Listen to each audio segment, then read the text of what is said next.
പക്ഷേ ഇവിടെ MP നേതൃത്വം കൊടുക്കുകയാണ് പോലീസുമായിട്ട് ഉന്തും തള്ളും ഉണ്ടാക്കാൻ.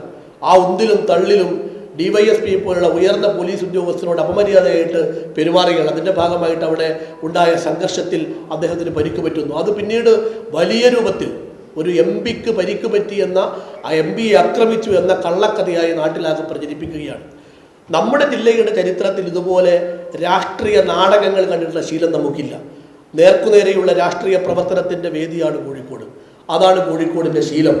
രാഷ്ട്രീയമായിട്ട് അഭിപ്രായ വ്യത്യാസങ്ങൾ ഉണ്ടാവാറുണ്ട്, അഭിപ്രായ വ്യത്യാസങ്ങൾ പ്രകടിപ്പിക്കാറുണ്ട്, പ്രതിഷേധ പ്രകടനങ്ങൾ ഉണ്ടാവാറുണ്ട്. പക്ഷേ ആസൂത്രിതമായി രാഷ്ട്രീയ നാടകം കളിക്കാൻ വേണ്ടി ഒരു ജനപ്രതിനിധിന് നേതൃത്വം കൊടുക്കുന്ന കാഴ്ച നമ്മുടെ ജില്ലയെ സംബന്ധിച്ച് ആദ്യത്തേതാണ്. ഈ MP, ഈ ജനപ്രതിനിധി ജനങ്ങളുടെ യഥാർത്ഥമായ പ്രശ്നങ്ങളെക്കുറിച്ചല്ല സംസാരിക്കുന്നത്, മറിച്ച് പലതായ കാരണങ്ങളാൽ വിശദീകരിക്കേണ്ട കാര്യമില്ലല്ലോ, അദ്ദേഹത്തെക്കുറിച്ച് നാട്ടിലെമ്പാടും ഉയർന്നു വന്ന അഭിപ്രായങ്ങളിൽ നിന്ന് ആ ഇമേജിനെ ബോധപൂർവം മാറ്റാൻ വേണ്ടിയിട്ടുള്ള പുതിയ ഇമേജുകൾ സൃഷ്ടിക്കാൻ വേണ്ടിയിട്ടുള്ള ശ്രമമാണ് അദ്ദേഹത്തിൻ്റെ ഭാഗത്തു നിന്നുണ്ടാവുന്നത്. വലിയ പ്രശ്നങ്ങൾ ഒരു ജനപ്രതിനിധിയെക്കുറിച്ച്, MLA-യെക്കുറിച്ച്, കൂട്ടാളിയായ MP-യെക്കുറിച്ചെല്ലാമുള്ള ഒരുപാട് വാർത്തകൾ നാട്ടിൽ പ്രചരിച്ചു.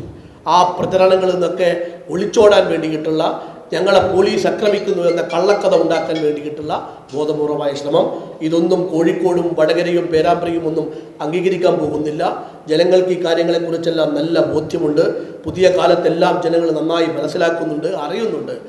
പാലക്കാട് കളിച്ച നാടകം കളിക്കാനുള്ള വേദിയല്ല ഷാഫിക്ക് കോഴിക്കോടെന്ന് അദ്ദേഹം മനസ്സിലാക്കുന്നത് നല്ലത്.